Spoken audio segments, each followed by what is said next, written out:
Bonjour, et bienvenue dans cette nouvelle vidéo. La question de cette vidéo est la suivante.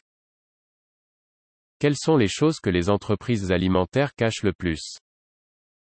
Passons dès à présent aux réponses. D'après Louis Lelay, la réponse à cette question est la suivante.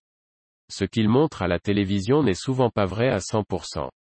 En fait, 99,99% de ce que nous voyons dans les publicités n'est pas du tout réel. Si vous ne me croyez pas, jetez un coup d'œil à cette liste d'exemples. 1. Des comprimés antiacides sont ajoutés à des boissons froides pour rendre la publicité plus pétillante. 2. De la glace sèche ou du charbon sont brûlés et placés derrière les aliments, de sorte que ceux-ci semblent frais et chauds. 3. La laque pour cheveux est utilisée pour faire briller les fruits. 4. La glycérine est appliquée sur l'eau potable pour qu'elle ait l'air glacée. 5. Au lieu du sirop d'érable sur les crêpes, on utilise de l'huile moteur. Imaginez le goût que cela aurait. 6. On utilise du carton pour que les gâteaux et les pâtisseries ne fondent pas. 7. On ajoute du savon liquide pour que la bière ait l'air plus mousseuse. 8. Le cirage est utilisé pour donner à la viande un aspect frais. 9. Le févicol est utilisé à la place du lait pour améliorer l'aspect de celui-ci. 10. La crème à raser est utilisée à la place de la crème fraîche sur le gâteau. 11. Vous devez être en train de regarder cette belle glace, en fait ce sont des pommes de terre bouillies. 12. Le rouge à lèvres est utilisé pour donner un aspect plus rouge aux fraises.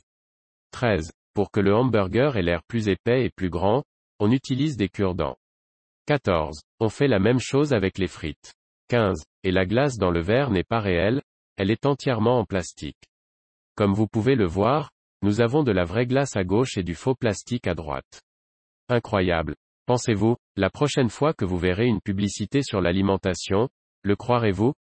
Doit commenter. Source, Kana Bekan Vali Campagnum Kikusha Batem Kia Jovo Sabaschu Patiai. D'après Francesca Bellagio, la réponse à cette question est la suivante. Ceci est une réponse à ceux qui ont parlé des images publicitaires.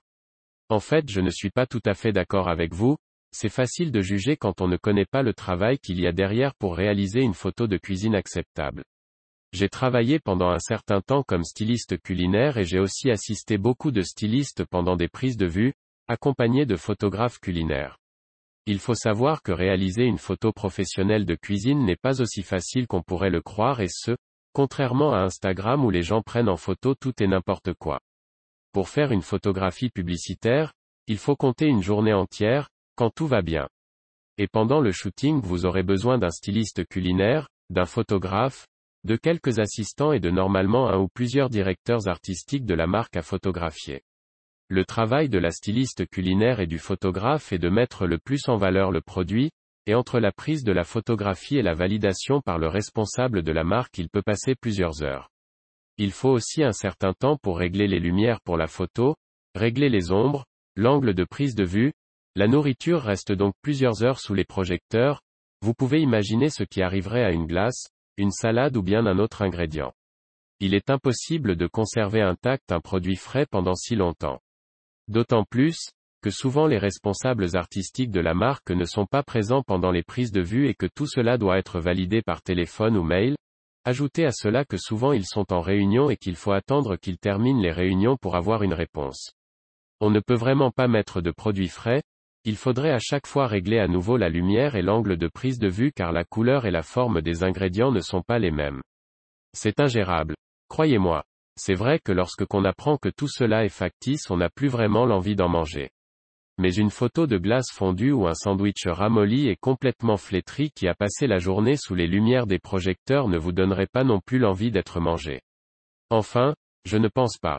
Sous les panneaux d'affichage, il est justement indiqué que la photo n'est pas contractuelle et qu'il s'agit juste d'une suggestion de présentation. Merci d'être un peu plus indulgent à l'avenir. D'après Undefined, la réponse à cette question est la suivante. Quand j'étais petite, ma grand-mère utilisait des CD de musique évangélique pour m'endormir. De fait, j'ai toujours été habitué à avoir un fond sonore quand je vais me coucher, et il m'est très difficile de trouver le sommeil dans le silence complet, à en faire des nuits blanches. Maintenant, j'utilise YouTube, mais en prépa je devais me contenter de la télé. Un dimanche soir, je suis tombé sur une émission consacrée à la fin du monde, c'était un peu avant décembre 2012. La tête de ce Gugus m'a tout de suite accroché et je n'ai pu m'empêcher de garder les yeux ouverts afin d'admirer ce spectacle. J'ai eu un fou rire qui a duré une bonne partie de la nuit, et j'ai foiré l'interro de physique du lundi matin. On arrive à la fin de cette vidéo, si elle vous a plu je vous invite à mettre un pouce bleu, ainsi que vous abonner.